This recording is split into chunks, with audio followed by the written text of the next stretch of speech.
Hey, hey, hey, hey. What's up? What's up, Losh? How's it going? First today. What's up, Benjamin? Hey, Wing Chun. Glad you could join. Hey, Sal. How you doing? All right.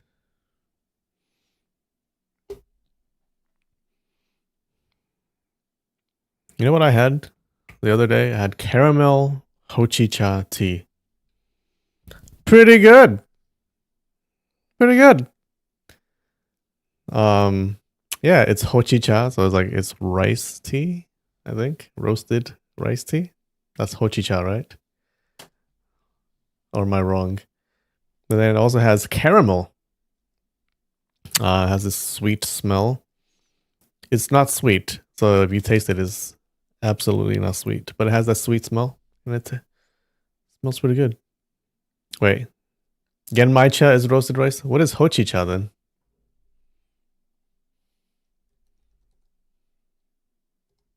Is hochicha just green tea? Oh, hochicha is roasted green tea. Okay, so genmaicha would be the rice, roasted rice. No, you're right. Genmaicha is brown rice green tea. What's up, Jess? How's it going? This is like 7 karaoke songs. I wasn't even that late. What's up, Nikki? How's it going? Hey, Psyduck.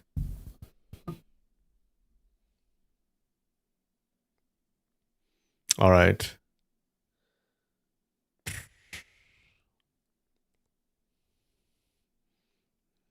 I didn't know the definition of hochicha, so that's a song. You never asked. Doesn't count.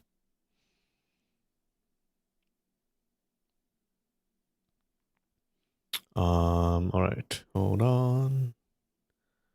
Hold on. Let's get the games out of the way.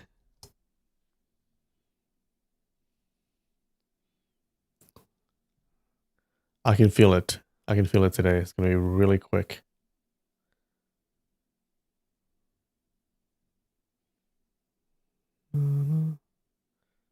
Window capture. Hold on. Okay. Super quick, okay? Like 2 minutes. All right.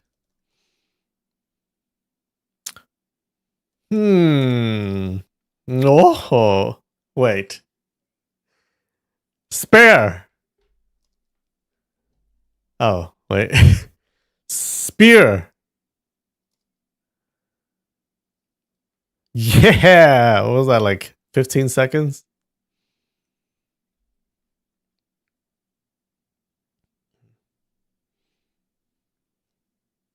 Genmaicha was poor peasants trying to cut their tea with toasted rice. Roasted rice. Gotcha. What's up, Sunnyside? You can't wait for Gorging and Wronger to surprise everyone with their new superpowers. They're gonna be strong. All right. Connections. All right, what about this one? Is this gonna be fast or slow?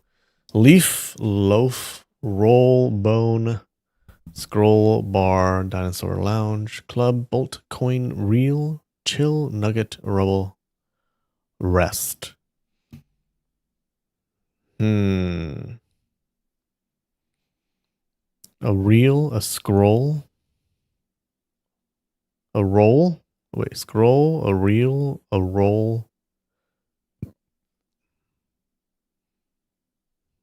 a bolt. Right?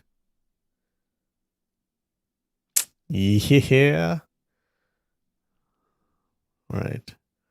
A bar, a lounge, a club, and a rest. A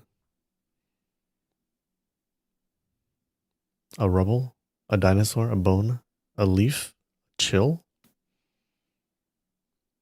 Ah,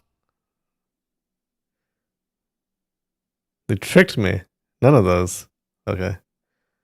Club, bar, and lounge is not connected. Hmm. Let's see. Coin. Like a gold coin, like a gold nugget, a gold bar, and gold leaf. Oof. Yeah. Club, chill, loaf, rest. Well, you can rest and you can chill. You can lounge around and you can loaf, right? Ah, so easy. What is this? Club, dinosaur, rubble, bone. Seen in the Flintstones. Mm, going well today. All right. Our last one.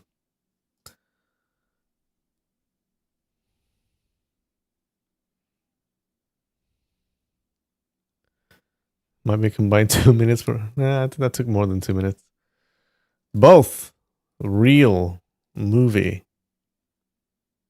theater watch screen.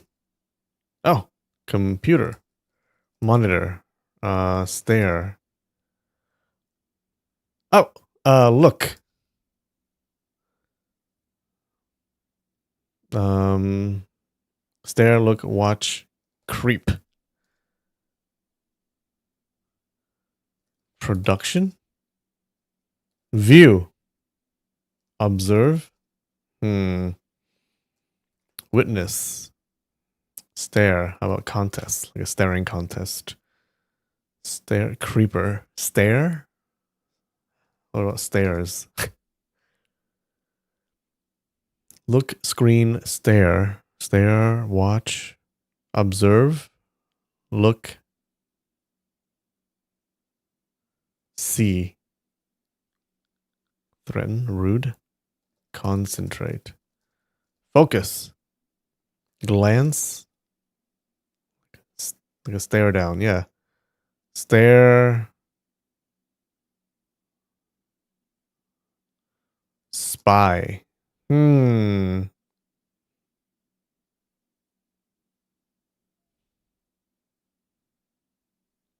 Well, surprise. Oh, yeah. Surprised, shocked, shock, like shocking. Stare, stare, looking, staring. Hmm. Behold, spy, look, stare, watch, notice.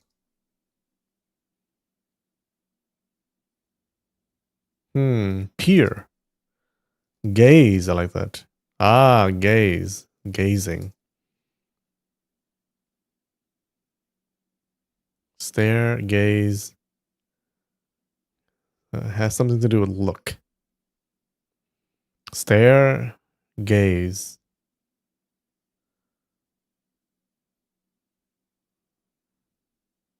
swoon, faint.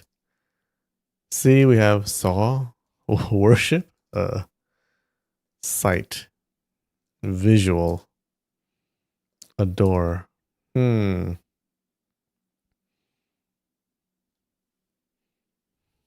Love. Love's kind of high. Uh, lust, infatuation.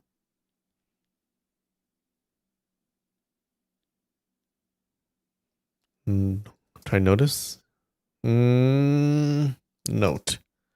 Stalk. Stare. Watching. Reacting. React. Fan. Perspective. Groupie. No. Stare. Watch. Listen. Hear. Touch. Okay. Only one sense. Visual sense. Monitor. We tried. Glare. Ooh. Mad. Angry. glare, research, stalemate.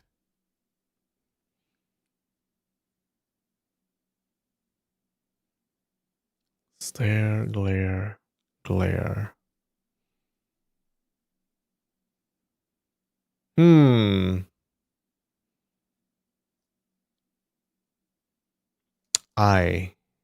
Eye roll.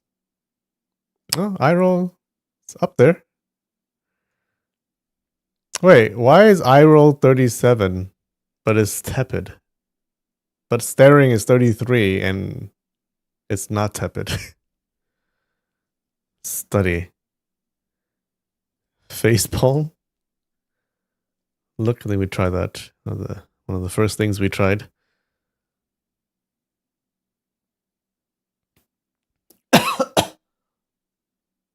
Roll. Eyeing. Eyeing. Yeah. Side eye. Side eye. Not a word. Spot. Fine. Slap. Investigate. I like that. Ooh. Semantle doesn't like that. Stare, gaze, staring, eyeing. Notice, take notice. Keep in mind, keep. Watch, we tried hit, beam, ray, sunshine, experience. Sun, shine, shine. Stare, gaze, longingly. Burn, ouch. Stare, look, associate. Moon, shade, no. Abyss, stare into the abyss. Motion, gesture. Fire, long. Read, right. Ablaze, stop. Staring, glare, glare. Gaze, near. Far. Enlighten, ooh. Adobe, Adobe. Scribe, glitter. Oh no. It started out so well. So well. Gaze, stare, stays, gare.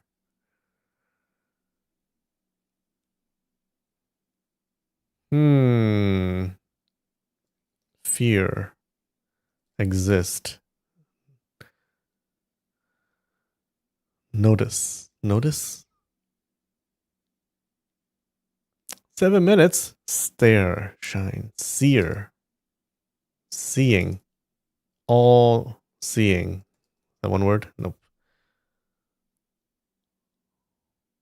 Know, knowledge.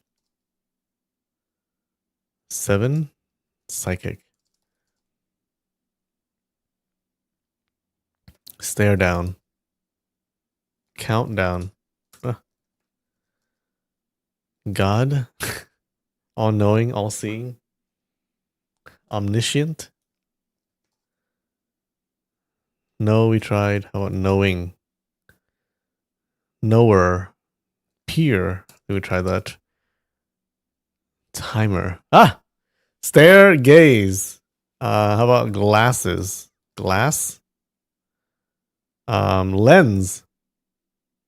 Glasses is kind of high. Peep. We would try that. Peek. Oh, maybe we didn't try that. Peek. Ken. Through. Focal. Focal lens. Blind. Glasses. Focus. Binoculars. Pupil. Hone. Oof. Staring. Gaze. Stare. Stare. Sleep. Meditate. Scope. Needle. The eye of a needle. Eye. Hear. Face. Ear. Taste. Tongue. Force. Oh. Gaze. Stare. Stare. Look. Stare. Focus. We did do experience. Influence. Picture. Damn it. Image. Conjure. Like conjure an image. Oversee. Record. Oh. Take note. Note down. Attention. Photo. Video. Oh. Glare. Glasses. Why is glasses so high? Face is kind of high. Face, glasses, stare. Stare at someone's face. Nose. Nose is kind of high. Mouth. Audience. Glasses. Spectate. Ooh. Pressure.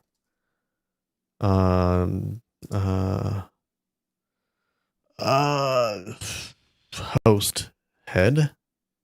Feature.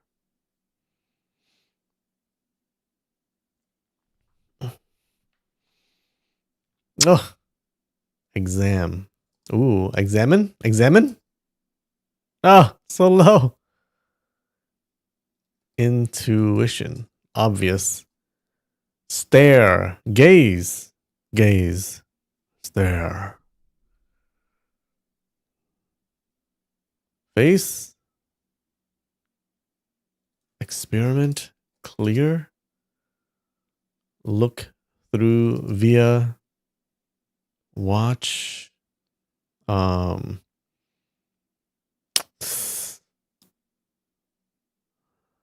Private. Foresee. Poker face.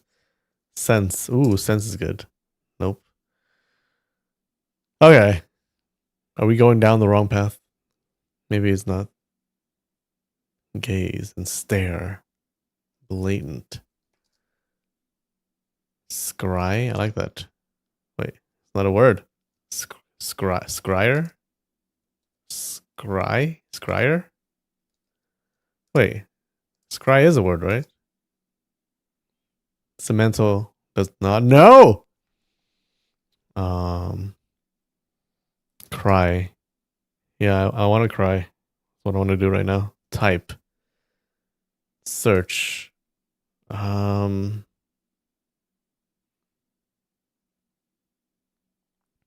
Find. Look. Found. Dream. Pick. Touch. Hold. Intent. Intend. Gaze. Stare.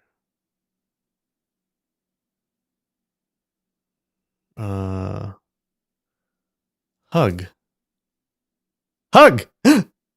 Wait, how is hold so low? But a hug is up there. Kiss. Oh, wait. Stare. Hug. Kiss. Caress. Hey, getting somewhere now. Lick. Oof. Hug. Tight. Romance. Hooker.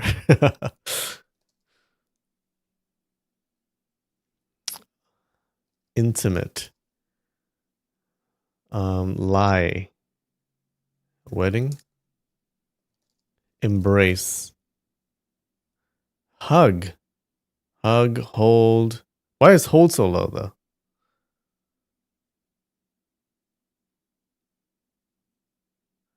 Date.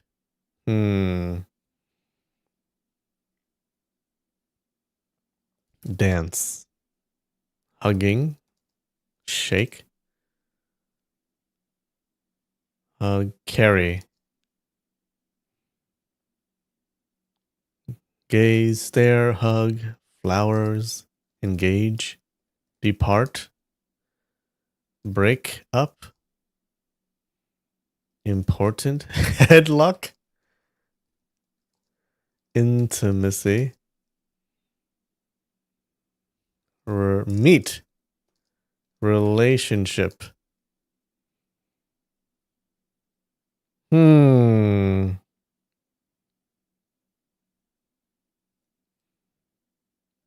Attraction, attract, wrestle, sleep, hug, shake, like shake hands, hug, hold, affection. Love is so, yeah, why is hug? Is there another word for hug? Does hug mean something else? Stare, gaze, hug, embrace, we tried.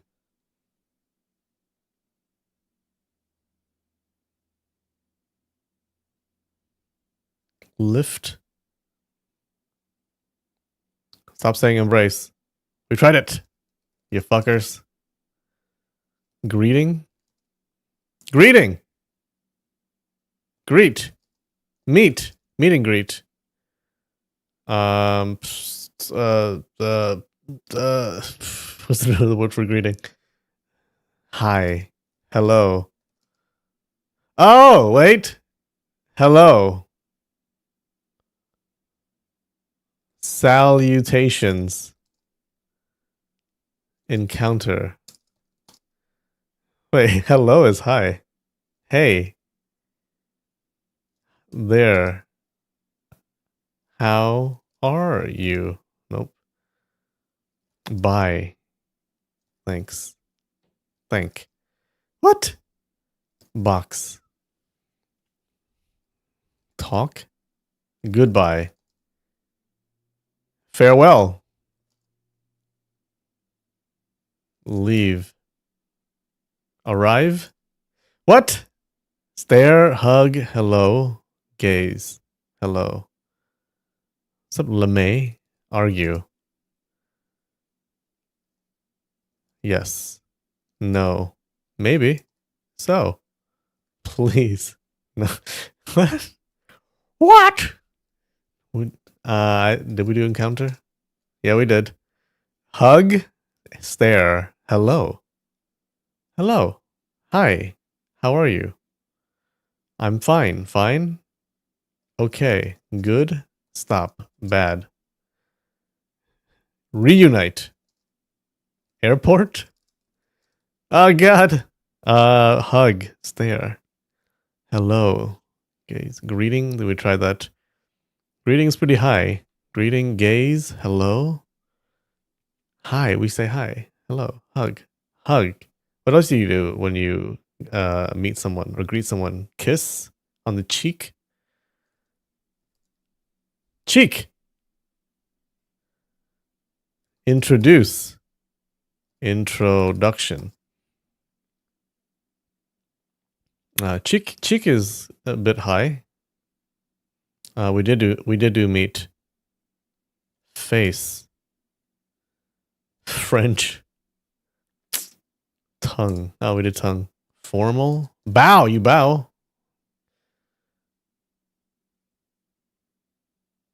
What else do you do? Caress. We tried. Salute.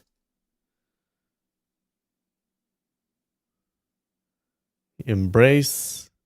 You handshake. Oh. The gang sign. Handshake. Secret handshake. No. Pat down. Oh yeah. Are we at the airport? Search. Strip search. Not a word. High five. You sneak in the double word.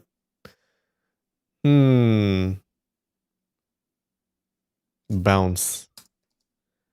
You fist bump. Fist bump. Fuck. Bump.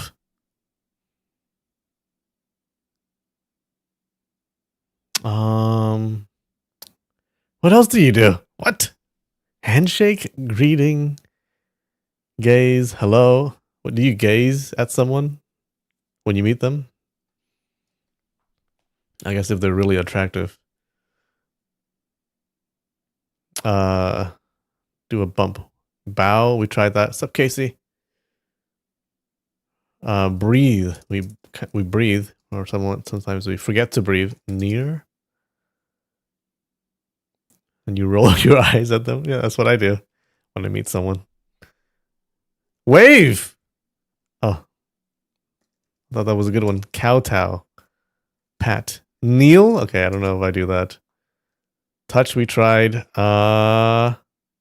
Push. Pull. Oh my god. Pick up. Stare. Okay, maybe we're going down the wrong the wrong direction.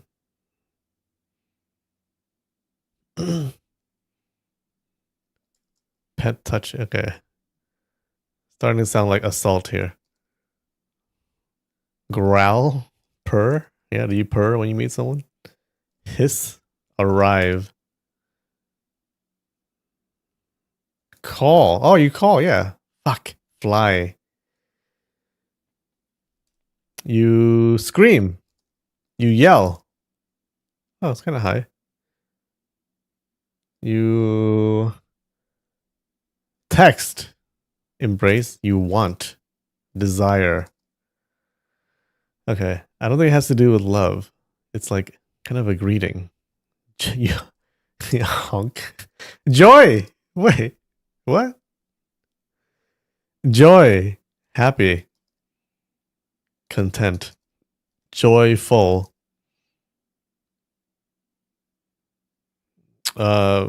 Cheerful. Cheer. Happiness. Hail. Ecstatic. Lovely. Lovely. Lovely. Cheerful. I guess you do it when, I guess you hug when you're cheerful. Entertain. Humor. Mood. Party. Humor. Cheer. Laugh. Laugh. Laugh. Cry. Laughter. Guffaw. Ooh. Joke. Comedy. Video we tried. Laugh. Smile. Oh my god. Alright. We got there. Good job, Lush. We got there. Yeah, it makes sense now. Smile. You would hug. Yeah, when you meet someone, you would hug. When you're cheerful, you would smile. And stare at them. I guess you can stare at someone while you smile, just not too long. 22 minutes, okay. Gotcha. Hello? Yeah, you say hello and smile. It is always obvious after the fact. Oh, okay.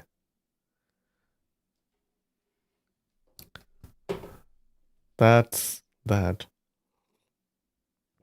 I think we need some snacks. Check it out. Okay, this looks pretty good. You ready? You eye roll. You smile and then you eye roll at someone when you meet them. That's what I do.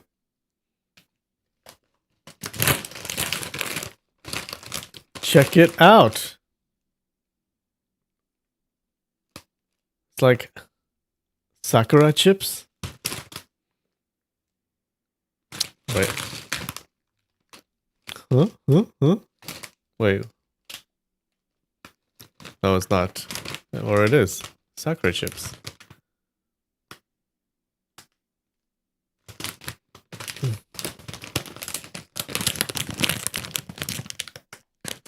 Watermelon crisps. plum flavored.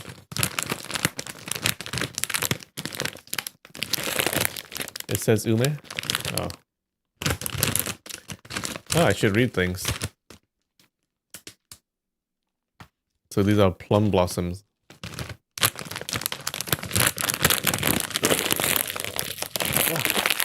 Yeah. I can never open it from that position. Okay.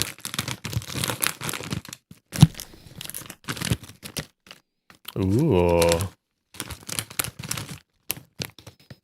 Smells plummy. Smells plummy.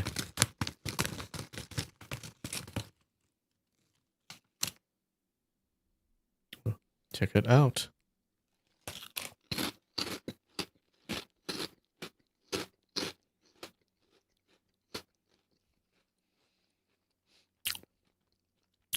He's so weak. Shut up. Hold on.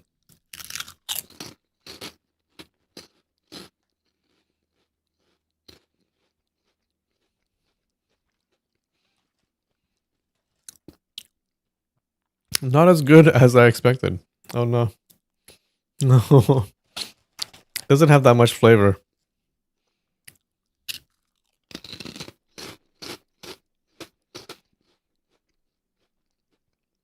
It is a little plummy. Well, the good thing about not having a lot of flavor is you can eat a lot of it. You can keep on eating it.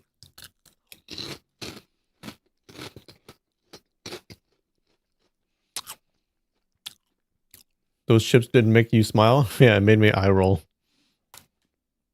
And handshake. Crunch. Crunch is pretty good. Yeah. Around a 7 out of 10 crunch. The chips are like a 7.2 out of 10. Not bad.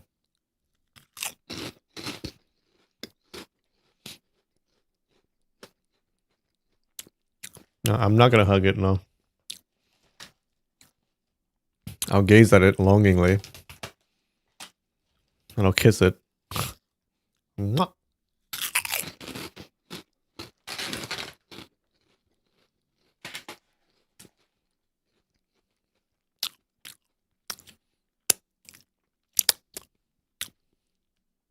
Not bad. Actually, it's kind of growing on me. You know what? Gonna bump that up to a 7.3. It deserves it.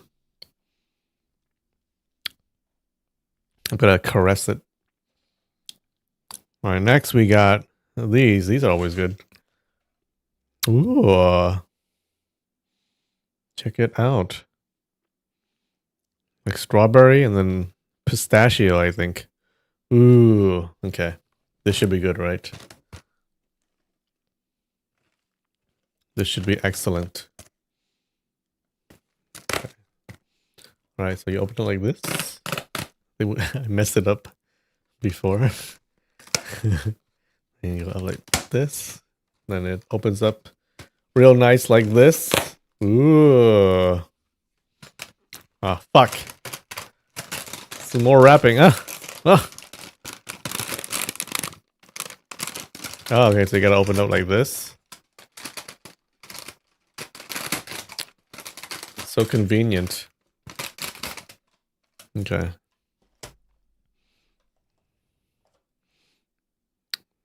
These are good. I've had these before, if you remember, but different flavors.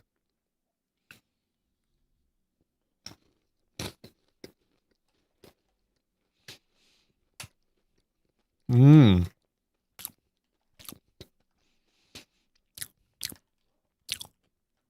Mmm. Mmm. Pretty good. This pistachio is not as pistachio-y as I would like. But the pastry part is pretty good. Oh. Hmm.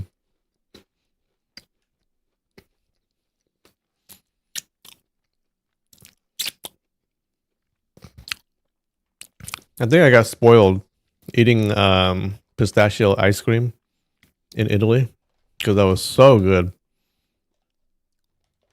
I don't know what they do with their pistachios over there.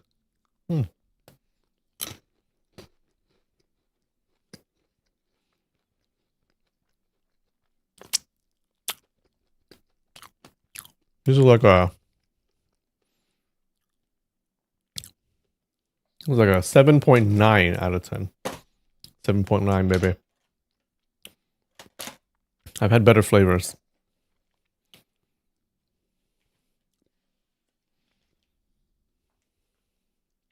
Not that crunchy, yeah. All right. Next one. I can never open it. Oh, sorry. Okay. Gato Puripos. Puripos. Puripos. Puripos. What does that mean? Okay, it says A choisi le meilleur. So I think it's. I'm gonna try to translate it. Okay. It says a choice. A good choice. Too generous, bump it down. All right. I can never open it like this. Like this. I can't do it. I can't do it. It's impossible. It's impossible. It's impossible. I need to do it like this. Oh, fuck. Okay.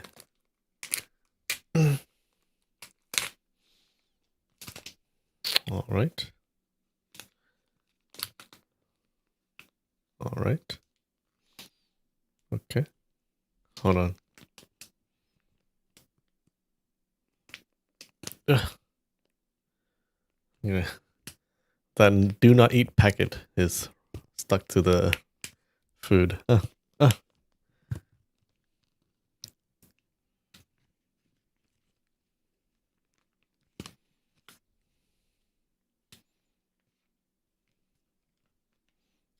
Is it sticky? It's sticky. It's sticky. What the? There's seaweed. I thought it was the green onions. All right, check it out. Ooh, what's that in the middle? Sakura, probably. Woo! Actually, really good.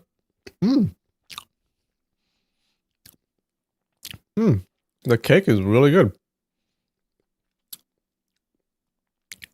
Is it actually seaweed? Or is it something? Look, it looks kind of like seaweed. Those little bits.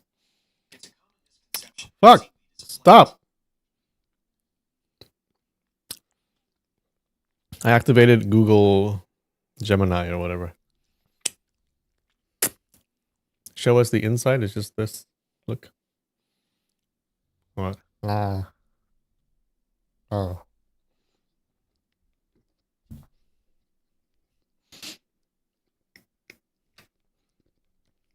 Oh, not too sweet. There's a Sakura flavor.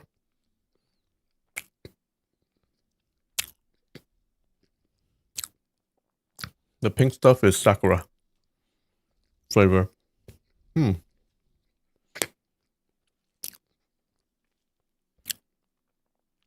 Actually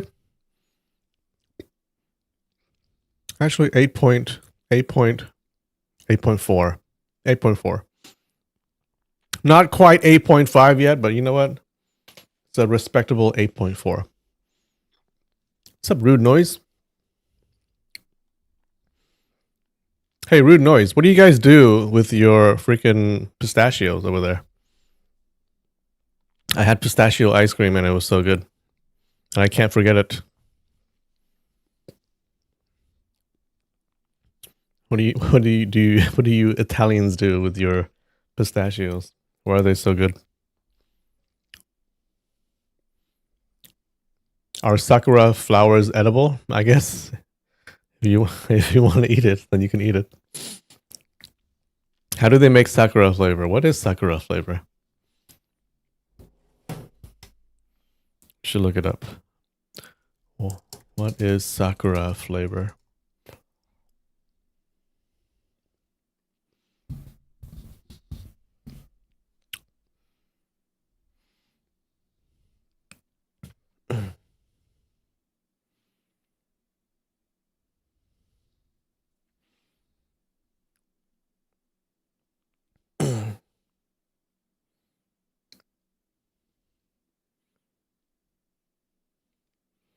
Okay. Oh, Reddit says it's the flavor of salt pickled sakura flowers. I see. Okay. I'm gonna choose to believe this random Redditor who deleted his account. Yeah. So it is sakura flowers then. Apparently.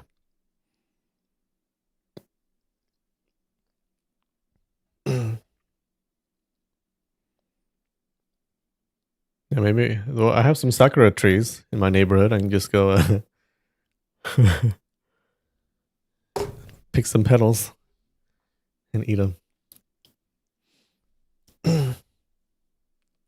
Pistachio is low key the best nut. Pistachio is good. Pistachio is good.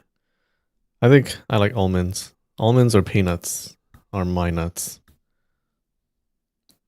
Those are excellent nuts.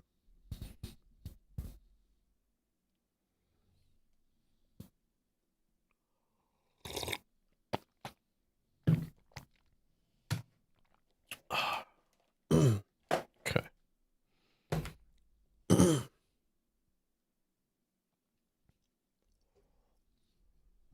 Peanuts are good. Just sounds dirty. You ate bitter almonds the other day. You almost died. Well, yeah, don't do that.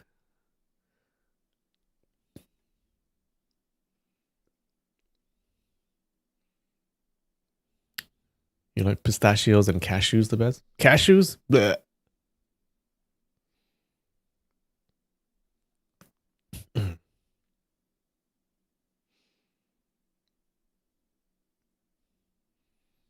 Cashews are good. Blech, blech. All right. So, what happened last week? Last week we meet the Mongols again. All right, including Tolui. He's Guo Jing's sworn brother, his Mongolian sworn brother, and Hua Zheng. That's Guo Jing's fiance, who Hong Rong just found out about. So Tolui had just agreed to an alliance with the Song dynasty to fight the Jin. Okay. Now the Mongols are looking for Guo Jing. Now Yang Kang is there. Okay, he decides to trick them, hoping to destroy this new Song Mongolian alliance. Yang Kang says that Guo Jing was killed by a Song officer. Okay, and Tolui and Huozheng, they cry in grief. They swear to take revenge. Yang Kang grabs Huang Rong's dog beating stick that's just on the ground. Okay, remember it's the symbol of the beggar clan's leader. Okay, it's a very powerful thing. He grabs it, and then just then the 7 Taoist masters from the Chencheng sect arrive. Poor Yang Kang, he has to continue his lie. So they ask him, so who killed Guo Jing?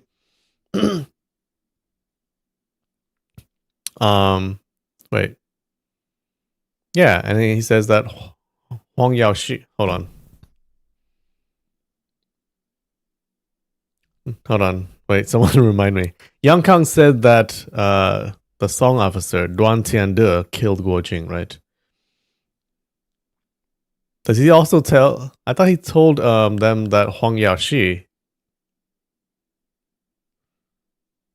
also killed Guo Jing, or am I misremembering?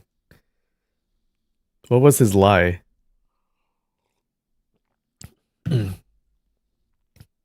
I know he told the Mongols that Duan Tiande killed Guojing.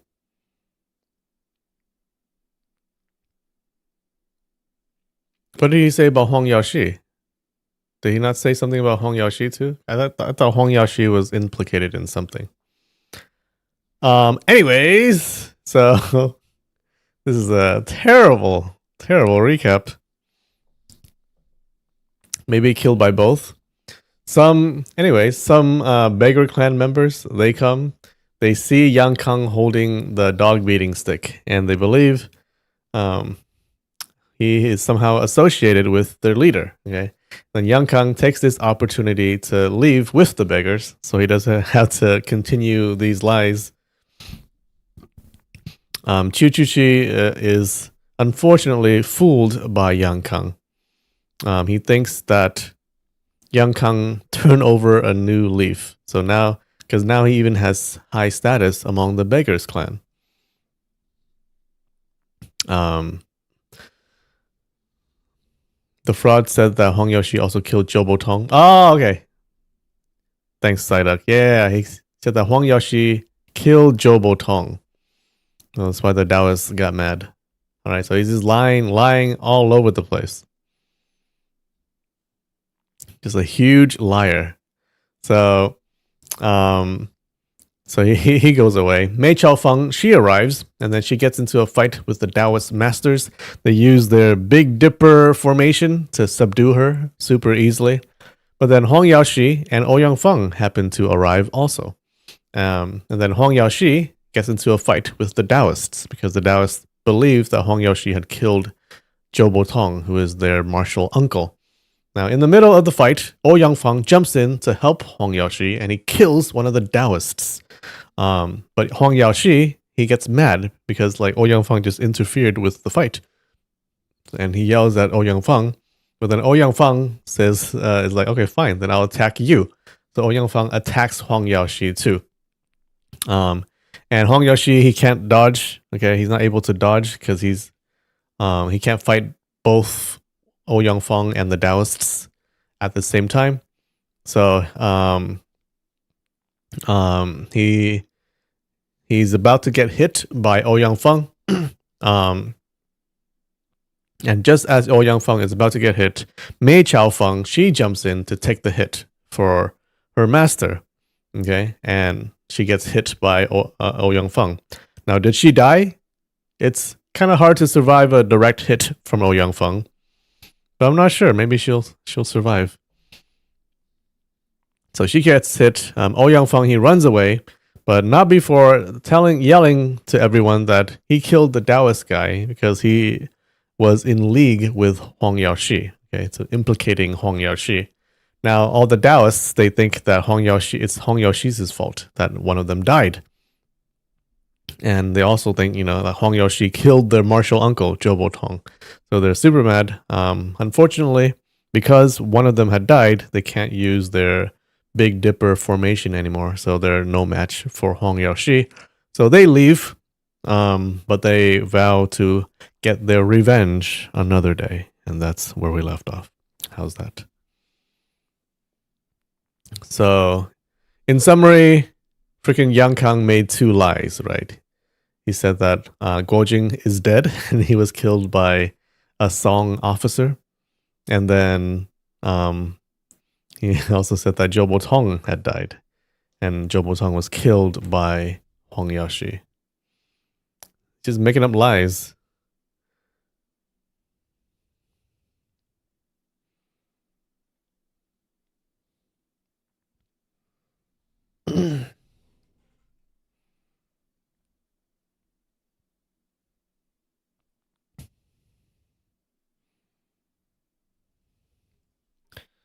Do, do, do.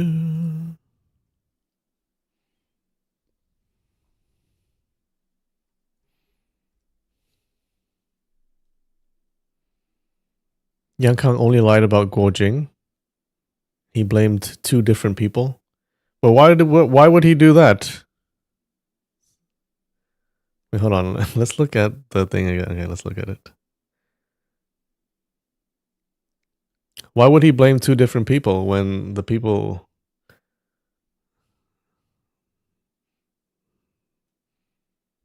people are there, they would know that he's saying two different names, no? All right, let's look this up.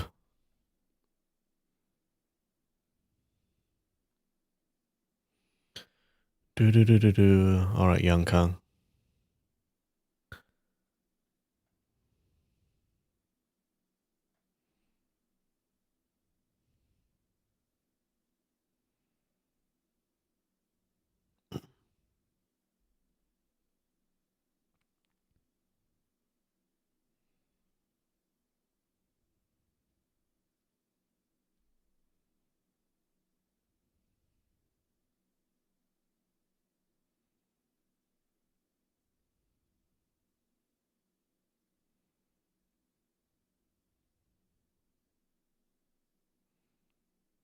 So here he says it was none other than Huang Yaoshi of Peach Blossom Island. Okay. So I guess at this point, okay, so he tells Tolui and Huazheng to go ahead first. Okay, so they leave, and then now he says that it's Huang Yaoshi. All right, if you say so. Now he's got to keep his lies straight. He's gonna have to remember what to say, depending on who he meets. Okay, so he said both. Are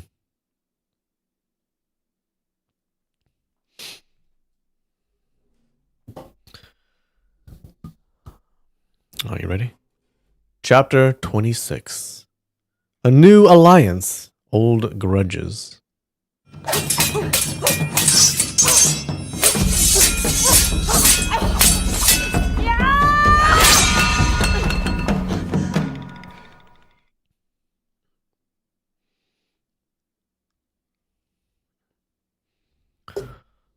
Huang Yaoshi reflected on the bewildering events of the night. A battle with the Chenzhen Seven, a deep grudge formed from misunderstanding, all without reason. Now, as he watched Mei Chaofeng's breathing weaken, the memories of past decades filled him with sorrow, and tears unknowingly streamed down his face. Mei Chaofeng managed a faint smile at the corner of her lips. Summoning the last of her strength, she let out a sharp crack as she broke her left wrist with her right hand. She then smashed her right hand onto a stone slab, shattering the bones completely. Because of her vow.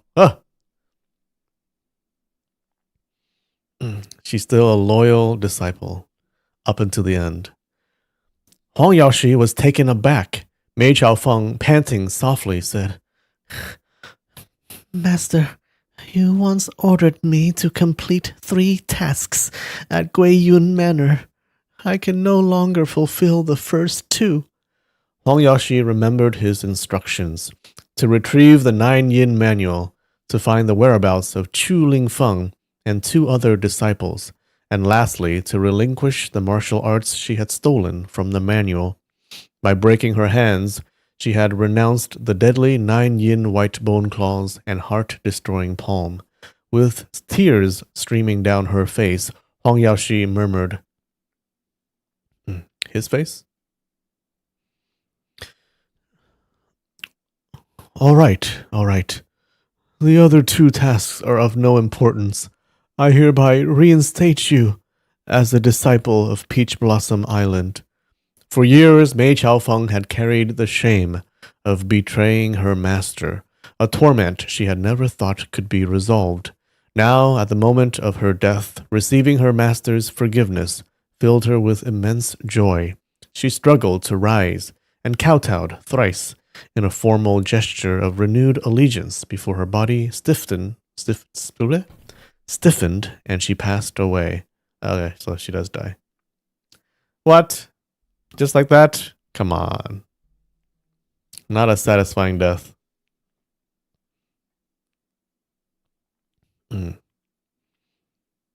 I thought she was being kept alive for some grand purpose. for the story, but I guess not. She dead.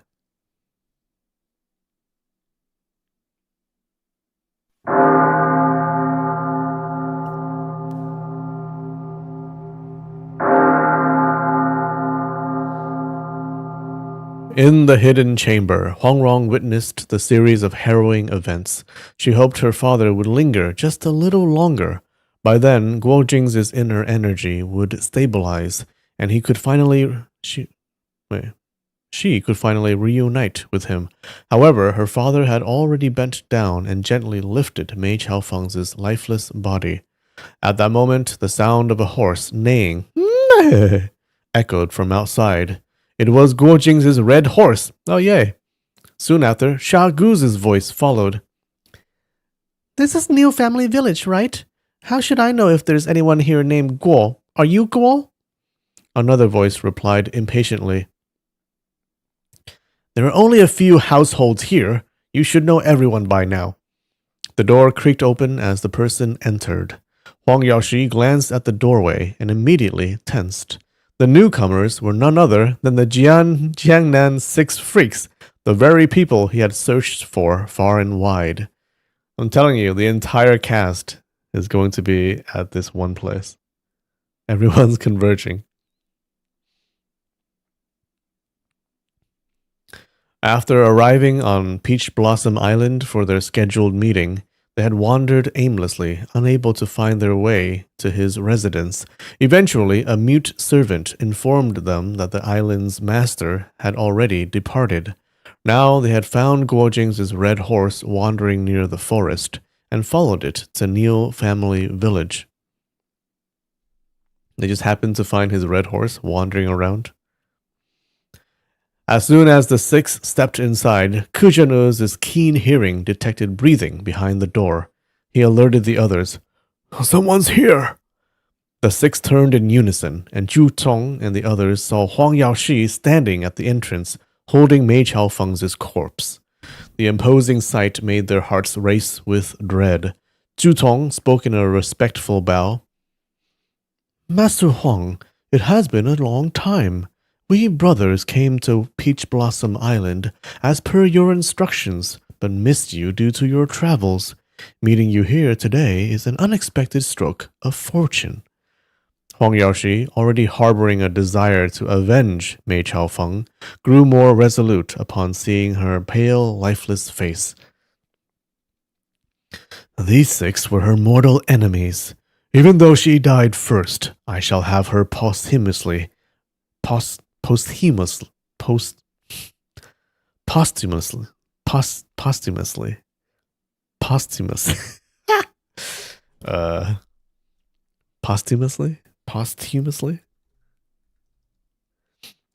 definition. I know the definition. It means like after death. I just don't know how to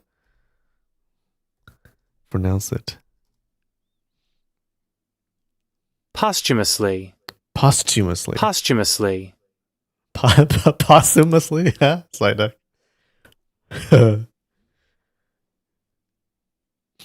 If you can't pronounce it, does that count as a song? That is not a song. Maybe I'll say something in a sing-song voice. That is not a song. It's just me mispronouncing the word. How do you say again? Posthumously. I shall have her posthumously exact her revenge. With this thought, he raised her shattered arm and, in a blur of movement, appeared beside Han Baoju. Using Mei Chaofeng's hand, he struck Han Baoju's right arm with tremendous force. Oh, so he's using her hand to attack people. He's too good. Han Baoju tried to dodge, but it was too late. With a resounding smack, his arm went numb, leaving half of his body paralyzed. The six freaks were horrified. Huang Yaoshi had made no attempt to speak, but launched a lethal attack from the outset. Even more terrifying was his use of Mei Chaofeng's corpse as a weapon. They drew their weapons and cried out in unison. This Huang Yaoshi guy has issues. He likes to take out his anger and grief on people. He does. Huang Yaoshi ignored their blades entirely and charged forward, holding Mei Chaofeng's body like a shield. Han Xiaoying found herself directly in his path. Mei Chaofeng's death-stiffened face, with wide-open eyes, blood-stained mouth, and wild hair, was terrifying. Her hand shot down towards Han Xiaoying's head. Paralyzed by fear, Han Xiaoying froze, forgetting to block or evade. Nan Qiren swung his staff, while Chen Qinfa hurled his bronze-scale weights at Mei Chaofeng's arm. Huang Yaoshi pulled the corpse's right arm back and sent out the left arm, striking Han Xiaoying in the waist. She collapsed in pain. Han Baoju tried to coil his golden whip around Huang Yaoshi's leg, but Huang Yaoshi stamped on the whip's end with pinpoint accuracy. Despite Han Baoju's efforts to retrieve it, the whip wouldn't budge. In the next instant, Mei Chaofeng's claw came inches from his face. He even does necromancy. It feels like he gets weirder with every appearance. Terrified, Han Baoju released the whip and rolled away on the ground. He felt a searing pain on his face and touched it to find 5 bloody claw marks. Fortunately, Mei Chaofeng's death had nullified the poison in her claws, sparing him from certain death. How does that work? She just died. Within a few short exchanges, the 6 freaks found themselves in mortal peril. Had Huang Yaoshi not insisted on using Mei Chaofeng's body to execute the attacks, they would have already been slaughtered. Yet, even restrained by this self-imposed condition, he had them on the verge of death with his unpredictable and ghostly techniques. Guo Jing listened from the hidden chamber, overjoyed when he heard Chu Tong exchanging greetings with Huang Yaoshi. However, his joy soon turned to alarm as the sound of combat followed. His 6 masters were panting and calling out, struggling to defend themselves under extreme pressure. Guo Jing's inner energy had not yet fully stabilized, but the 6 masters had raised him as if they were his own parents. How could he stand idly by? Without hesitation, he concentrated his energy and struck out with his palm. Boom!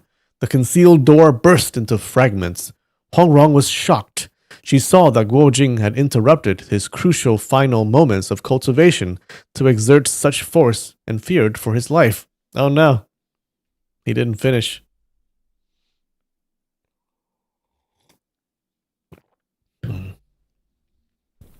He finished prematurely. She cried, "Brother Jing, don't fight!" Guo Jing, after the strike, felt his inner energy rushing uncontrollably toward his heart. In a panic, he halted his breath and forced the energy back into his dantian.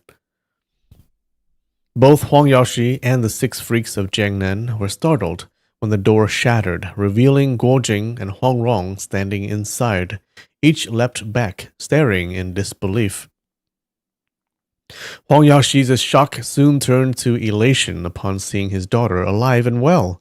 Thinking he was dreaming, he rubbed his eyes and exclaimed, "Wronger! Wronger! Is that really you?" Huang Rong, her palm still linked with Guo Jing's, smiled and nodded silently. Huang Yaoshi immediately understood the situation.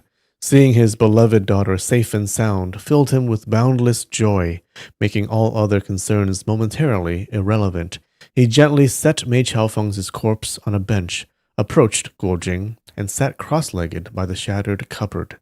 Extending his left palm through the opening, he pressed it against Guo Jing's other hand. Guo Jing's turbulent inner energy had been causing him great discomfort, nearly compelling him to cry out in agony. But with Huang Yaoshi's steady and immense internal force flowing into him, the turmoil within him began to settle. Huang Yaoshi's mastery of internal energy was profound. He massaged and stimulated, in public, Huang Yaoshi, and stimulated Guo Jing's vital pressure points, and within the time it took to finish a meal, Guo Jing's energy flowed smoothly through his meridians. His 7 days and nights of cultivation were finally complete. He leapt out of the cabinet, bowed to Hong Yaoshi in gratitude, and then turned to pay his respects to his 6 masters. While Guojing recounted his experiences to his masters, Hong Yaoshi held his daughter's hand as she cheerfully narrated her own adventures. Well, now they should just feel stupid. I know. Stop believing liars.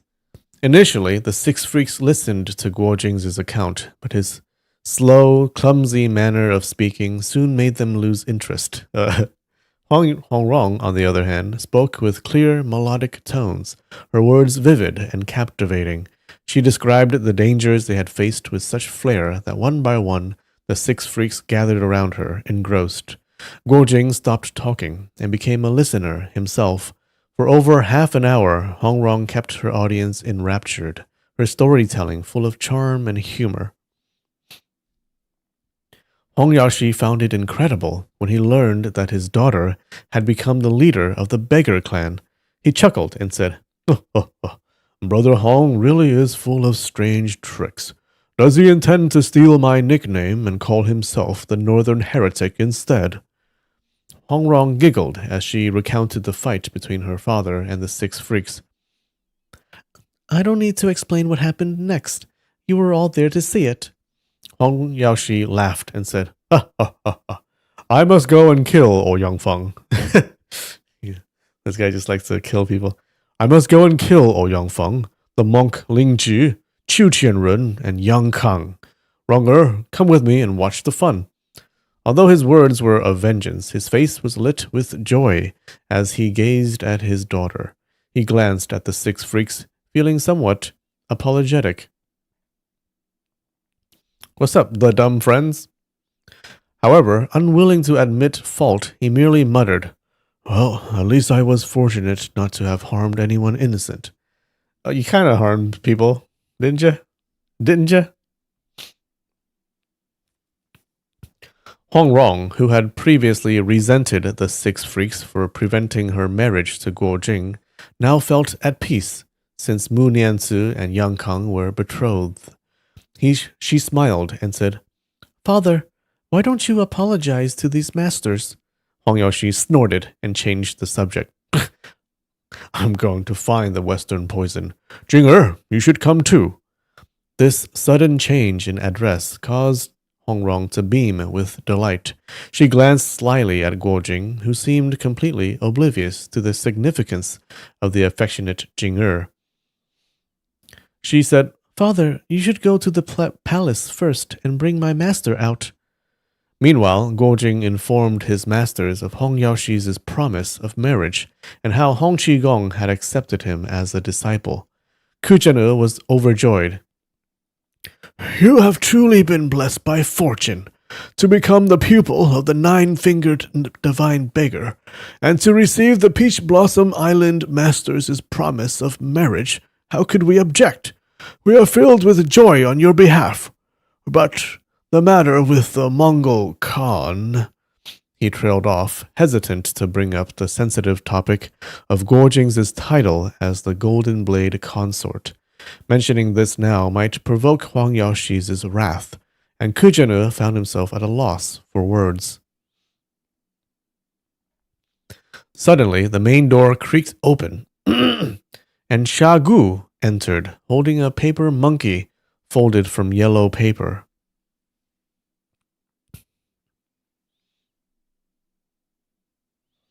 Smiling at Hong Rong, she said, Sister, did you finish your watermelon? The old man told me to bring you this monkey to play with. Hong Rong thought Xia Gu was just being her usual silly self and took the paper monkey without much thought. Xia Gu continued, The white-haired old man told you not to be angry. He said he'd definitely help you find your master. Hong Rong's heart skipped a beat. She knew that Xia Gu was referring to Zhou Bo Tong. When she opened the paper monkey, she saw a few crookedly written words. The old beggar is missing. The old mischief is also in trouble.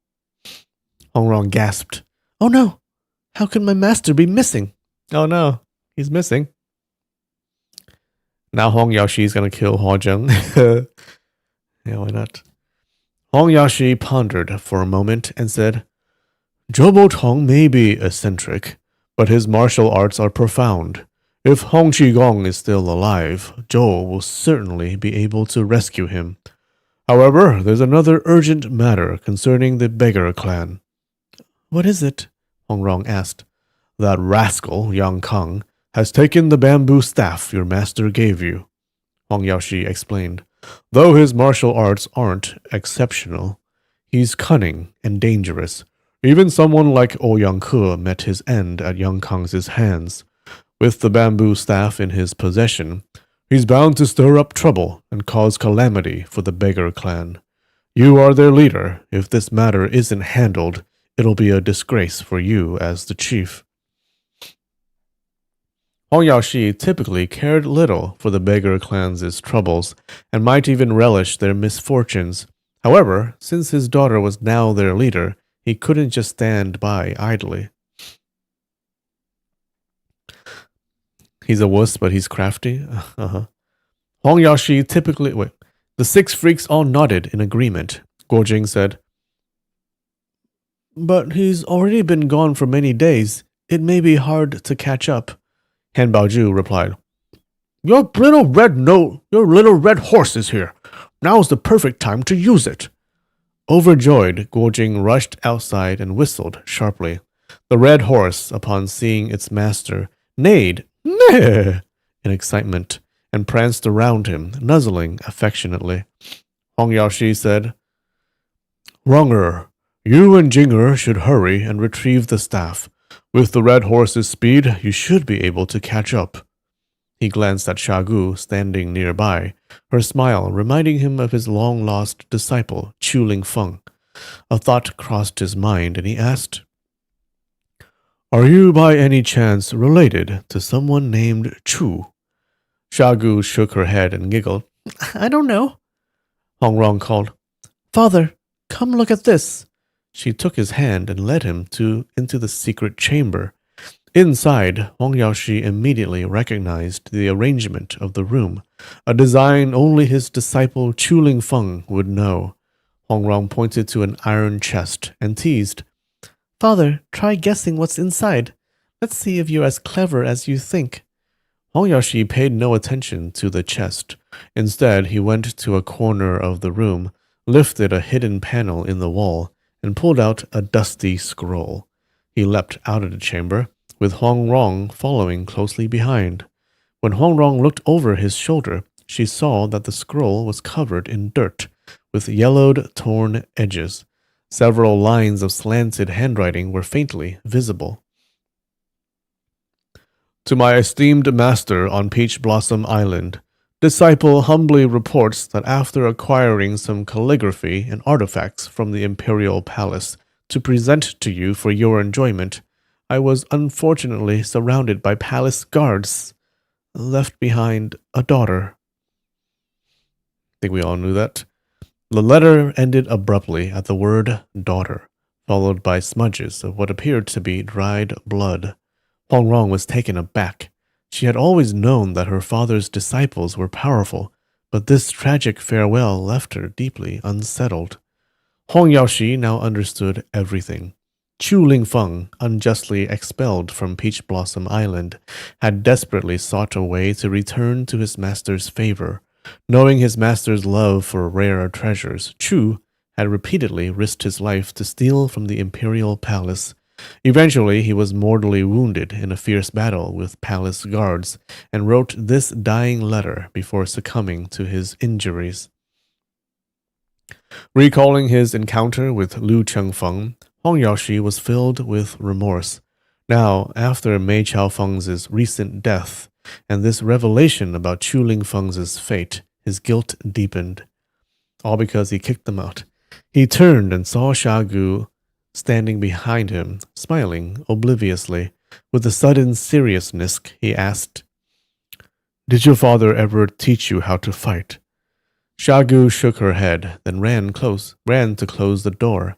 She peeked through the door gap, then began clumsily performing a few punches and palm strikes. However, her moves were limited to a few messy forms of the Bibo palmed technique. Huang Rong explained, Father, she must have secretly watched Brother Chu practicing and learned a few moves on her own. Huang Yaoxi nodded. That makes sense. Ling Feng wouldn't have dared to openly teach my techniques after leaving the island. He then instructed, Ronger, attack her lower body and trip her up. Grinning, Hong Rong stepped forward and said, Xiaogu, let's spar a bit. Be careful now. She feinted with her left palm and swiftly delivered a two-legged Mandarin duck linked kick. Xiaogu froze in surprise, and Hong Rong's left foot struck her right hip. As Xiaogu stumbled backward, Hong Rong's right leg was already waiting to hook behind her, causing her to fall flat on her back. Xiaogu immediately jumped up, shouting, You cheated, little sister! Let's go again! Hong Yaoxi's face darkened, and he scolded, What little sister? Call her Gugu, which is aunt. Xiaogu, not understanding the difference between sister and aunt, simply repeated, Gugu! Ha ha ha, Gugu! Hong Rong realized that what her father was testing. Ah, I see now. Father is checking her lower body techniques. Since Brother Chu's legs were crippled, he wouldn't have been able to practice leg techniques himself. If he had personally taught her, she'd have proper upper, middle, and lower body skills. Ah.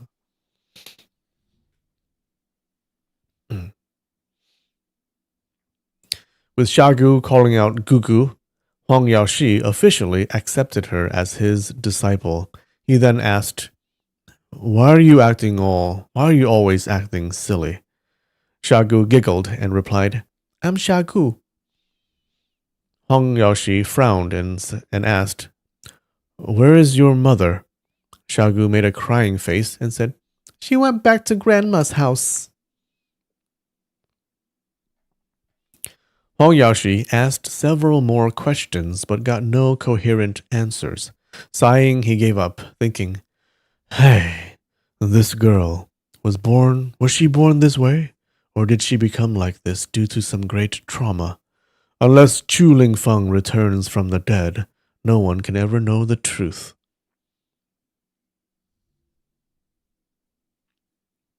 All right, good time for a break, I think. I'll be right back. 5 minutes.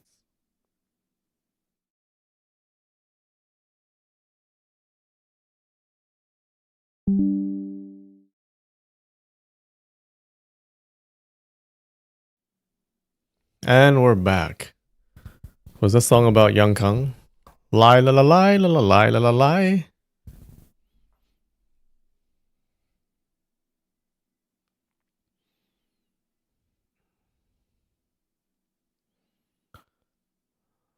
All right.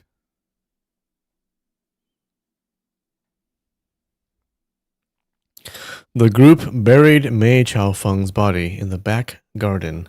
Huang Yaoxi gazed at the fresh grave with a mix of emotions. After a long silence, he spoke sorrowfully. Ronger, let's go check out your brother Chu's treasures. Father and daughter returned to the secret chamber. Huang Yaoxi stood before Chu Lingfeng's skeletal remains for a long while, then shed tears. He murmured, Among all my disciples, Lingfeng had the greatest martial skill. If his legs hadn't been broken, not even 100 palace guards could have harmed him. Hong Rong asked, Of course. Father, are you going to teach Xiaogu martial arts personally? Yes, Huang Yaoxi replied.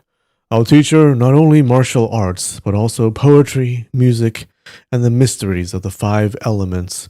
Everything your brother Chu wanted to learn, but couldn't. I'll teach it all to her.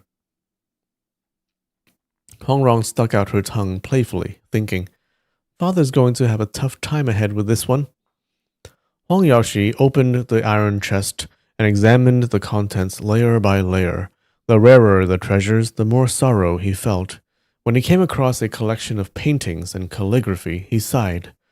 Hey, These works may be wonderful for amusement and inspiration, but excessive attachment to such things leads to ruin. Just look at Emperor Huizong of the Song dynasty. His paintings of birds and flowers were masterpieces, yet he handed over the entire country to the Jin dynasty. As he spoke, he unfurled a painting and suddenly exclaimed, "Hmm? What is it, father?" Hongrong asked. Hong Yaoshi pointed at a large ink landscape and said, "Look at this." The painting depicted 5 towering mountain peaks. The central peak was the tallest, rising steeply into the clouds. Below, a line of pine trees bowed southward by fierce northern winds stretched along the mountainside. However, one ancient pine tree stood upright, proud and unyielding. Underneath it, a red-robed warrior wielding a sword danced in the wind. Unlike the rest of the black and white painting, the figure blazed like fire. Above the scene was a poem. "Dust-stained robes from years of war, through green peaks I roam once more. Though good mountains and waters enchant, a moonlit road calls, my horse takes me home." No, I thought the AI was going to somehow make it rhyme, but I guess not. Hongrong immediately recognized the poem from her visit to the Tuiwei Pavilion in Linan. "Father, this is a poem by General Yue Fei, and the calligraphy is by Han Shizong." "Indeed," Hong Yaoshi nodded. "But while Yue Fei's poem refers to Tuiwei Mountain in Qizhou, this depicted mountain is far more treacherous. The painting's structure is impressive, but it lacks depth. It's not by a true master." Hongrong remembered how much Guojing admired Yue Fei's calligraphy. "Father, let's give this painting to Guojing." Hong Yaoshi chuckled. "Ha ha ha. You're siding with your future husband already, eh? Fine, take it." He handed her the scroll, and then casually picked up a string of pearls from the chest. "These pearls are perfectly uniform in size. Truly rare." He draped the necklace around her neck, and they both smiled warmly at each other. As Hongrong finished rolling up the painting, a series of urgent cries echoed from the sky. "It's the white eagles!" Hongrong exclaimed. Remembering how Huazheng had taken them back, she was annoyed and hurried outside. She found Guojing standing under a large willow tree, with one eagle tugging at his shoulder and the other circling him, screeching anxiously. Shagu, delighted by the scene, clapped her hands and danced around him, laughing. Guojing looked troubled and said,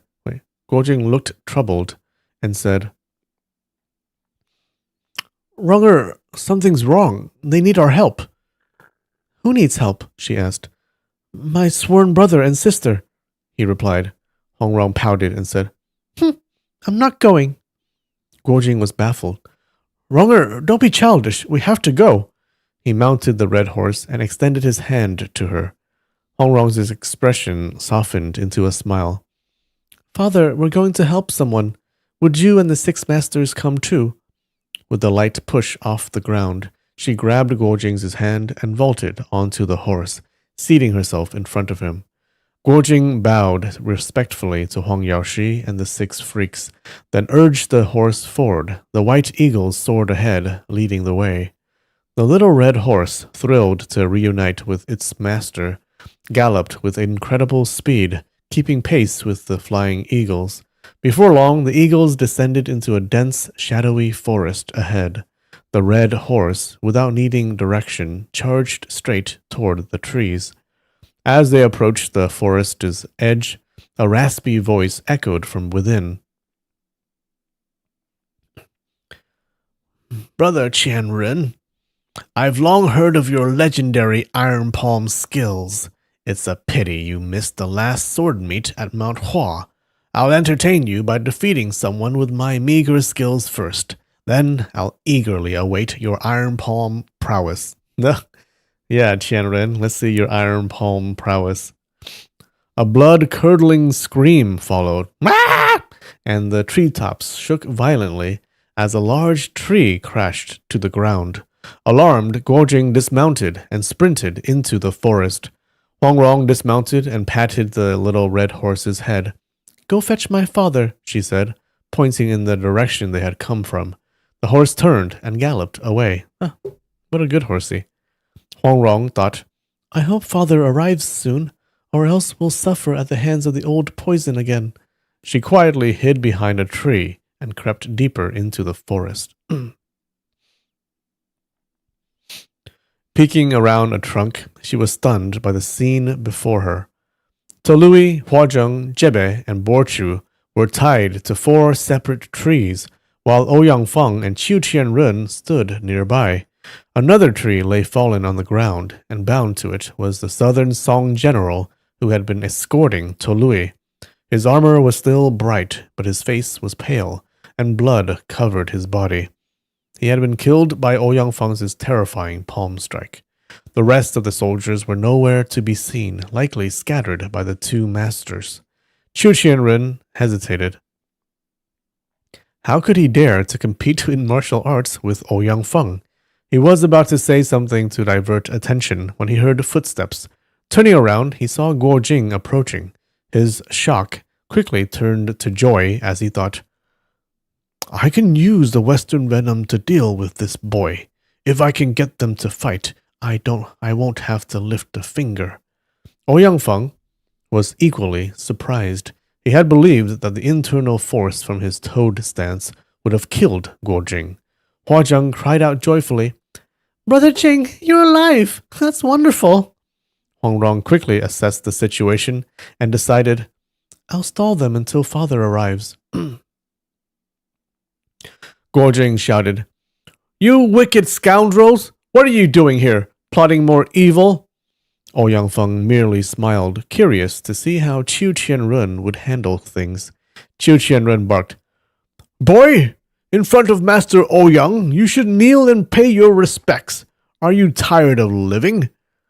Guojing was enraged, remembering how Qiu Qianrun had previously spread lies and sowed discord. He took 2 steps forward and launched a powerful, overcoming the dragon strike straight at Qiu's chest. His mastery of the 18 dragons subduing palms had grown considerably. Oh no, Qiu Qianrun's gonna get his ass kicked. This strike contained both offensive and defensive power, 6 parts attack, 4 parts retreat, making it difficult to counter. Qiu Qianrun tried to dodge, but was still caught by the force of the palm wind, causing him to stagger forward instead of backward. Guojing followed up with a backhanded slap, aimed straight at Qiu Qianrun's face, intending to shatter his jaw so that he could no longer use his mouth to stir up trouble. Good plan, Guojing. Just as the slap was about to land, Huang Rong called out, Wait! Guojing immediately changed his move, grabbing Qiu Qianrun by the nape of the neck and lifting him off the ground. What is it? He asked. Huang Rong, worried that Ouyang Feng might intervene, warned, Be careful! This old man's skin is so tough that if you strike him, the force might rebound and injure you instead. Guojing hesitated. Is that possible? Of course. Master Qiu here is famous for being able to peel the hide off a cow with just a breath, Huang Rong teased. Guojing still didn't believe her, but he trusted her intentions. He lowered Qiu Qianrun and let go. Qiu Qianrun laughed heartily. Ha ha ha ha ha ha. Ha, this young lady understands the situation. I have no enmity with you youngsters. As a senior, I wouldn't stoop to harming you without reason. Huang Rong giggled. Well said. I greatly admire your skills, Master Qiu. How about you demonstrate a few moves for me? But you must promise not to hurt me. She took a playful stance, raised her left hand, and cupped her right hand around her mouth, as if blowing a horn. Here's my first move, the Great Blower's Boast. Qiu Qianrun was taken aback. You dare to mock us? Master Ouyang is a renowned figure. Do you think he'll tolerate this? Before he could react further, Huang Rong's right hand flashed out and delivered a crisp slap. crisp slap to his face. Yeah. And this move, she said with a grin, is called the reversal of the thick-skinned. A voice called out from outside the forest. Good. Give him another one for me.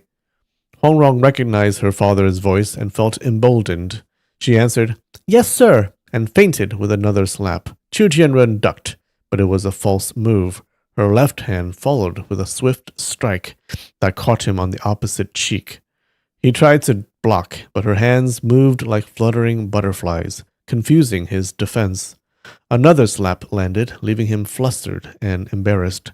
Realizing the fight would only worsen if it continued, Qiu Qianren threw two powerful punches to force Hongrong back, then leapt aside and shouted, Wait a moment! Hongrong chuckled. What's the matter? Had enough? Qiu Qianren composed himself and said gravely, Young lady, you've already suffered internal injuries. You must return to your chamber and rest for 49 days. If you're exposed to the wind, your life could be in danger. What a bullshitter. He just say anything. Hongrong was momentarily startled by his serious tone, but soon burst into laughter, her body trembling like a flower in the breeze. By this time, Huang Yaoshi and the 6 freaks of Jiangnan had arrived. Seeing Tolui and the others tied to trees, they were all baffled by the situation. Ouyang Feng had always heard of Qiu Qianren's formidable martial arts. In the past, Qiu had used his iron palm technique to defeat and severely injure many martial artists from the Hangshan sect, causing the sect to lose its standing in the martial world. Yet, today, Qiu was being humiliated by a young girl like Huang Rong. Could it be that Qiu truly possessed some strange internal skill on his face that reflected attacks back onto his opponents? It seemed unlikely, as such a phenomenon had never been heard of. Puzzled, Ouyang Feng lifted his gaze and suddenly noticed the silk pouch hanging from Huang Yaoshi's shoulder. The pouch was embroidered with a white camel, marking it as his nephew Ouyang Ke's possession. His heart sank, and he asked in a trembling voice, Where is my nephew? Huang Yaoshi replied coldly, My disciple Mei Chaofeng is dead. Your nephew's fate is the same. Ooh. Ouyang Feng felt a chill sweep over his body. Ouyang Ke was not just his nephew. He was secretly Ouyang Feng's illegitimate son, born from an affair with his sister-in-law. Ouyang Feng cherished him deeply. He had hoped that, despite recent enmities with Huang Yaoshi and the Chenjun sect, Ouyang Ke would be safe because these were honorable figures who would not harm a crippled man. He had planned to retrieve his son and take him somewhere to recuperate, but now he was hearing that his son was already dead. Huang Yaoshi noticed Ouyang Feng's intense stare and prepared himself. He knew that if Ouyang Feng attacked, the force would be overwhelming, so he heightened his guard. Ouyang Feng asked in a hoarse voice, Who killed him? Was it one of your disciples or someone from the Chenjun sect? Huang Yaoshi replied coolly, The boy learned both Chenjun and Peach Blossom Island techniques. You know him well. Go and find him. Huang Yaoshi was referring to Yang Kang, but Ouyang Feng's thoughts immediately turned to Guo Jing. Why don't you speak clearly, sir? Why? Overwhelmed by grief and rage, he glared at Guo Jing before turning back to Huang Yaoshi. Why are you carrying my nephew's pouch? He asked. Huang Yaoshi said, The map of Peach Blossom Island was with him. Of course, I had to retrieve it. I couldn't let him take it to the grave. Ouyang Feng suppressed his fury and replied, Fair enough. He knew that fighting Huang Yaoshi to the death would require thousands of exchanges, and even then he might not gain the upper hand. With the 9 Yin manual already in his possession, he decided that revenge could wait. However, if Qiu Qianren could defeat the Jiangnan Six Freaks, Guo Jing and Huang Rong, the two of them, could then join forces to kill Huang Yaoshi.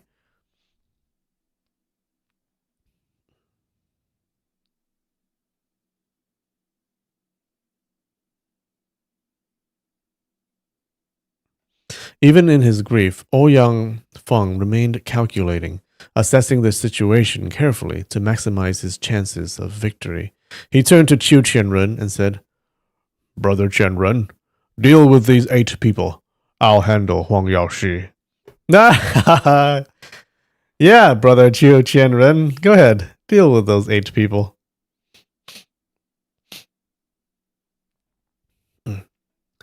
Qiu Qianren waved his large fan a few times and laughed. All right, I'll take care of the 8 of them, then come to help you. Ouyang Feng nodded. Exactly. He squatted down, his eyes locked on Huang Yaoshi, as both men prepared for a deadly clash. Huang Rong suddenly laughed. Why don't you start by killing me? Qiu Qianren shook his head. You're such a lively little girl. Wait, so she said, why don't you start by killing me? You're such a lively little girl. I can't bring myself to hurt you. Ah, this is bad. Really bad timing. Huang Rong tilted her head. What's wrong? Qiu Qianren clutched his stomach, grimacing. I suddenly have a stomach ache. I need to relieve myself. He hunched over and shuffled away, looking as though he might lose control at any moment. Oh, whoops. Man, these stomach aches, they always happen at the worst moments, guys. The worst. So he has a prank manual and a prankster ally? He sure does. Huang Rong was suspicious, but unsure whether he was faking. She watched him leave, unsure whether to stop him. Chu Tong ran up with a piece of grass paper and playfully slapped Qiu Qianren on the shoulder. Here's some paper for you, he said with a grin. Qiu Qianren muttered his thanks and went off to crouch behind some bushes. Uh-oh. Huang Rong picked up a stone and threw it at his back, shouting, Go further away! Qiu Qianren caught the stone and laughed. Ha ha ha ha. Are you afraid of the smell? Fine, I'll go further. He pulled up his trousers and moved another 10 or so paces away before squatting again. Huang Rong said to Ju Tong, Second master, that old scoundrel is trying to escape. Ju Tong nodded. His face may be thick, but his feet are slow. He won't get far. Here, take these. He handed her a sword and an iron hand, which he had stolen from Qiu Qianren during their earlier exchange. Huang Rong laughed when she recognized the collapsible trick sword. Uh-huh. Ah, so that's how his fake sword-through-the-body trick works. She decided to use it to distract Ouyang Feng and walked up to him with a grin. Master Ouyang, I don't want to live anymore, she cried dramatically, plunging the sword into her stomach. Both Huang Yaoshi, she's a prankster too. What's going on with this scene? It turned really silly.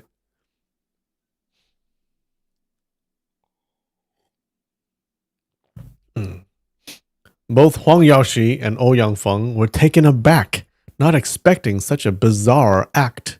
Huang Rong then pulled out the sword, revealing its collapsible segments, and explained Qiu Qianren's trick to her father, laughing all the while.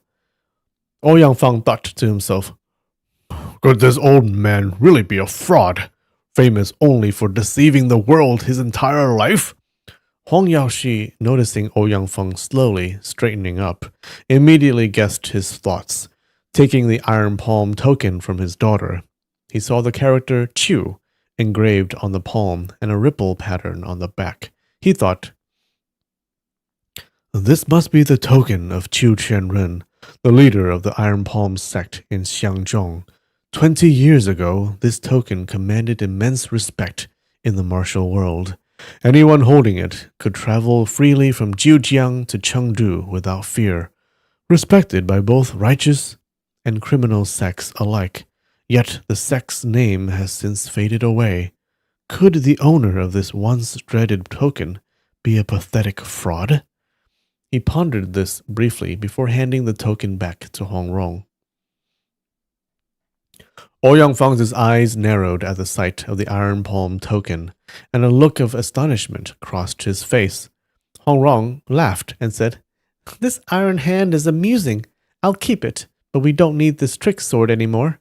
She held up the collapsible sword and called out, "Catch!" She was about to throw it, but knew she didn't have the strength to reach Qiu Qianren. Handing it to her father, she grinned and said, "Dad, you throw it."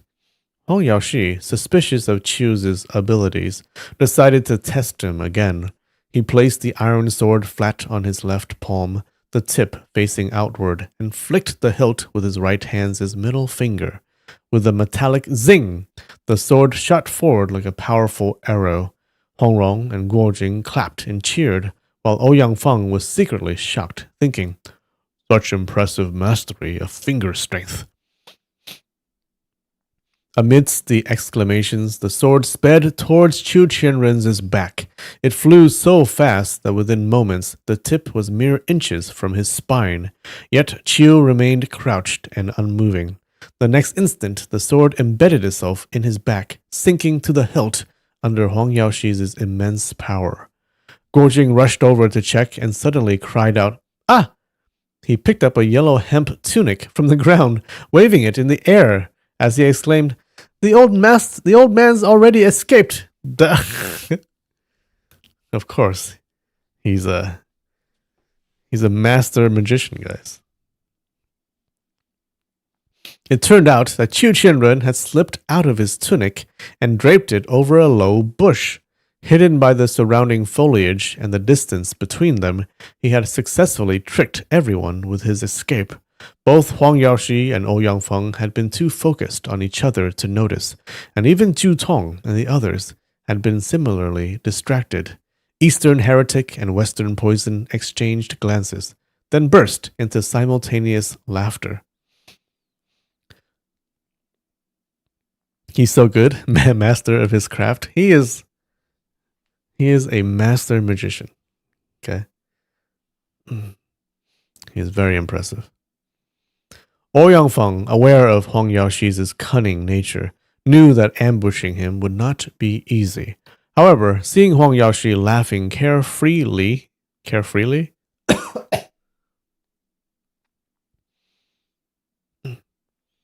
without any sign of caution, he decided to seize the opportunity.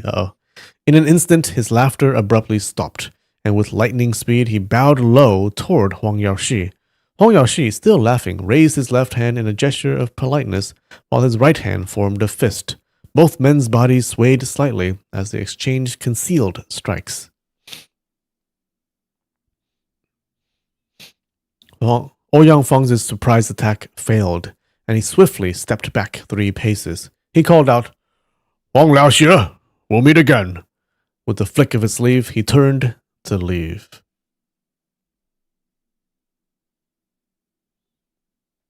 Okay.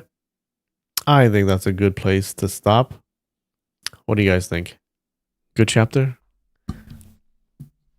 You got a little silly there, didn't it? With Qiu Qianren.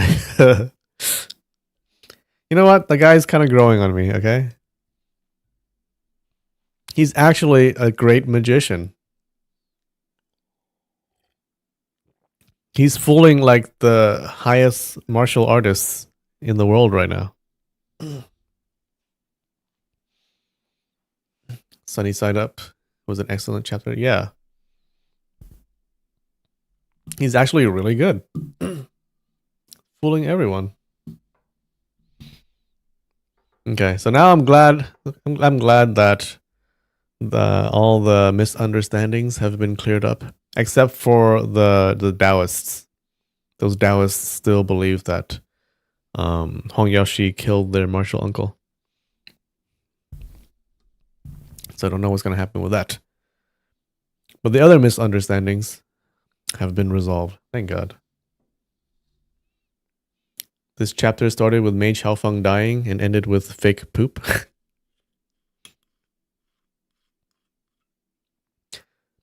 And Ouyang Feng believing that Guo Jing killed his son. Oh yeah, true. Some misunderstandings got resolved. And there's a new one. Cheers.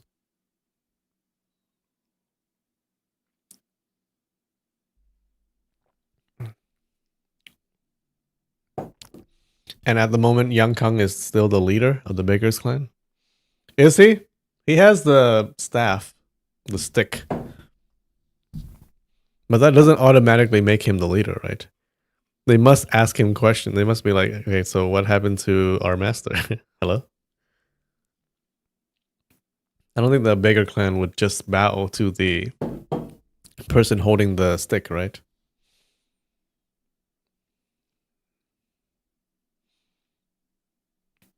Oh, and Hong Qigong is missing, right? Where did he go? Where is he? He doesn't have martial arts anymore. He's just like an old man now. I feel bad. The Bakers just think he's the leader? Alright, well, we'll see. We'll seize it back from him. Yang Kang, still a terrible guy.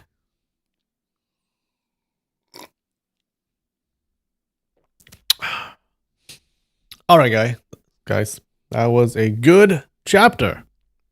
I'm excited to see the next one. I hope you'll join me. Alright, guys. I love you. Thanks for joining. I'll see you next time. Alright. Bye.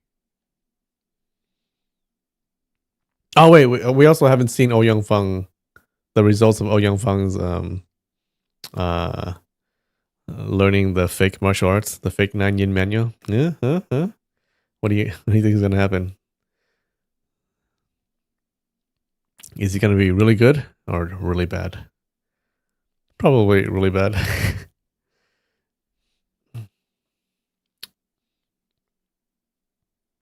All right.